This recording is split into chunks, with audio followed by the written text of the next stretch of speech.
Great. Hi, Mary. I am just so happy on this call. I can't tell you how warm my heart is to see so many of my old friends in the same computer screen. It's better than a book, let me just tell you. I want to start by saying I wish I had gotten a banner that said something like, wish I were in Hawaii, but in Maryland. Like, I noticed some of the other banners are nicer than mine. I just have, night behind me. I also want to start by saying that, I've moved to Maryland, but, my heart still resides in Hawaii. I miss all of you very much. And I also want to say, at a professional level, Hawaii still remains on the cutting edge. So the work that you're doing is being observed by the rest of the nation in terms of templates and models for other people to learn from. So, and this forum, this meeting in and of itself is an example of just how progressive you all are as a state in terms of your integration and your desire to use data to help children. It's really impressive, and I'm very, very honored to be here with you and to play a very small role in it.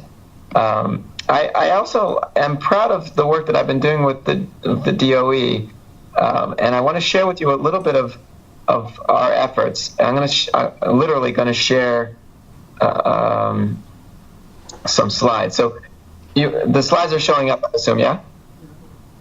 Yes. Good? Okay. All right, so I'm going to just walk, whoops, not good. Hold on. Okay, hold on. Okay. All right, so I'm just going to walk through a few slides together. I want to give you more of a sort of a big picture, and I'm going to skim over some of the methods. But if anyone's curious about the methods, I'll always make time to talk to folks or answer emails or what have you. And throughout, I'm going to leave a few questions that might be, I think, useful for further discussion or conversation. Broader questions then could be covered in the context of this meeting, but maybe questions for future ideas and future conversations. So what I do, I take the BASC2 data, which tend to be filled out as part of SBBH services, and I use the BASC2 data, which is a fairly lengthy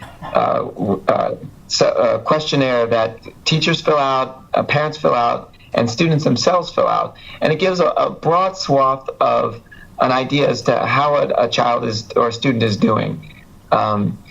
And so I collect all the information with the help of my DOE partners and friends and analyze it and try to synthesize it to see if we can tell a bit about the system health or how the system is faring.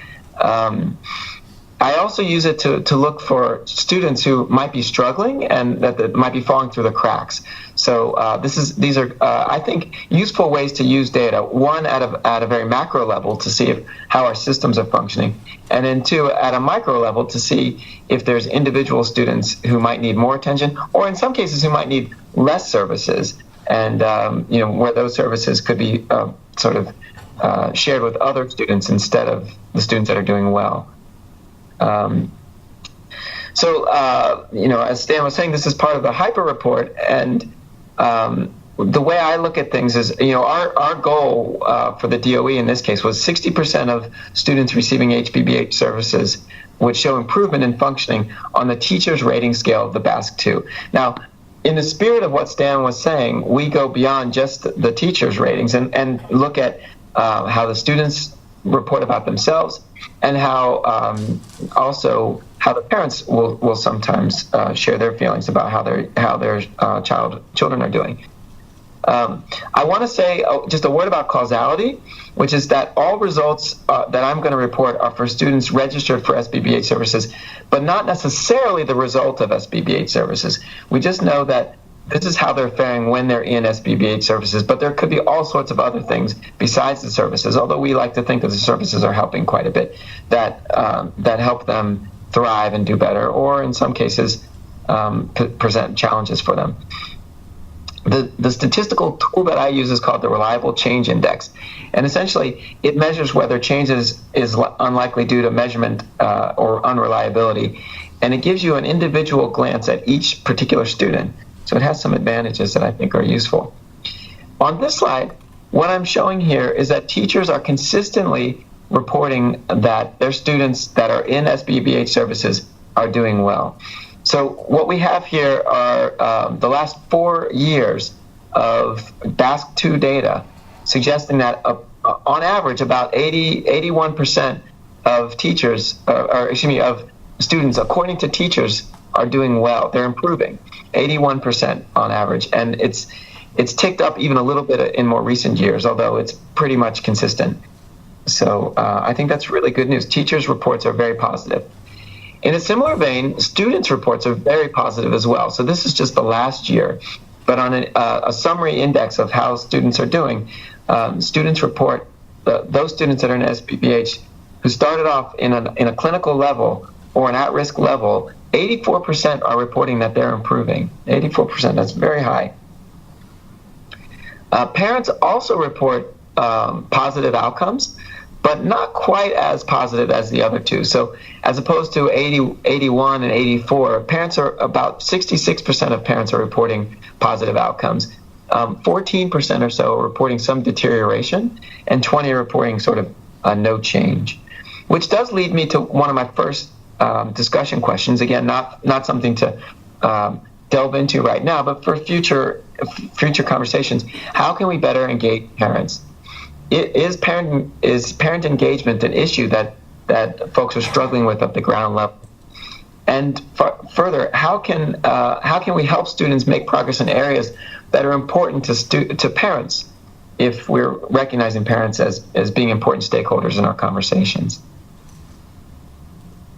And what do parents want? So what is the hope of those parents for those 14% who are seeing their children, reporting their children as deteriorating? What is it that they want from our services as a whole, as a state, as a system, and how can we better serve them? Moving on to a different topic, I mentioned earlier on the use of data to identify students who might need more intensive care. So what we call this is our red flag analyses. And here what we find are there's a handful of students in the system who start in the system as being very highly elevated on certain scales on the BASC, and then their elevations persist even though they've been in services. So we keep a real close eye on them. But we also are looking at who we call green flags.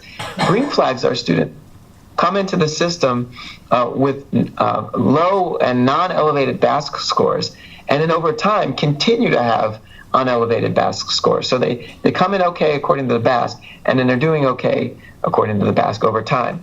And what we want to know from this group of kids is, do they really need these more intensive services? Or might they be students who might be in line for discharge or a lower level of care? So on this slide here, we have priorities from the BASC analyses. And I know this is a lot to share, but what you see here, according to the first side, on the side that says TRS scale, you see these are the scales that the teachers are reporting as most commonly elevated. And I have circled here developmental social skills, and then below that are anger, control, and attention problems. If you move to the next slide, or part of the slide, you'll see that students themselves, the SRP here, students are reporting attention problems and struggles with inattention and hyperactivity. And then you move over to the far side of the slide and you see what parents are reporting. The most common problems reported by parents include things like attention problems as well as developmental social problems. So again, there's a lot of information here, but I think the take-home message for this would be, if we want to focus in on some common themes, maybe the developmental social area would be something that we could think about. And this scale, according to the BASC, is defined as a tendency to display behaviors characterized by deficits in social skills, communication, interests, and activities. Such behaviors may include self-stimulation, withdrawal, and inappropriate socialization, which can sometimes be like poor social skills that could lead to aggression. So again, in the spirit of future conversations, do you all see at the ground level students and young people struggling with these kinds of issues? What do you do that's been successful to address these issues, and how can we get all stakeholders engaged? I'm going to skip ahead. There's another point that I want to highlight, which is sometimes the students and the children that have more internalizing problems get sort of lost in the shuffle because of the squeaky wheel phenomenon. They're not causing problems, so they're not getting the attention that they need. We see that from some of the student reports. A sense of inadequacy tends to be a highly elevated scale. And so we just want to bear in mind that there could be internalizing problems that students and young people are struggling with that we should focus on. Now, as I'm wrapping up, I just want to throw out a slide that I think is very broad, but can lead to really fruitful conversations about how we can best support our young people, students, and throughout the state. So I have different bubbles here that represent different sort of stakeholder groups or systems factors: staff factors, student factors, cultural demographic factors, service factors, bureaucracy factors, resource factors, and stakeholder factors. And within each one of these bubbles, you could probably have a day-long conversation. Again, this is just an example, but here, like under the top one is called staff factors. And some ideas that I have behind staff factors include number of staff vacancies, credentialings of staff, clinical training, skill of staff, work ethic of staff. And so again, any one of these could be a point of departure in terms of growth for the system. Just want to throw those out as potential opportunities for future talks. From our side, from the SBBH services and my analyses, it seems to me that some recommendations could include attention on trainings related to social skills and anger management, engaging parents in ways that are meaningful to them, doing things like contingency management, altering curriculums, manipulating antecedents, and of course not to forget those young people that are struggling with internalizing problems. We can build a well-rounded case for more training, and I think that as we follow the EBS path, as we follow the data, we can then use that to guide what direction we want to train folks in, so that they can get the skills that they need to implement what we're uncovering as problems.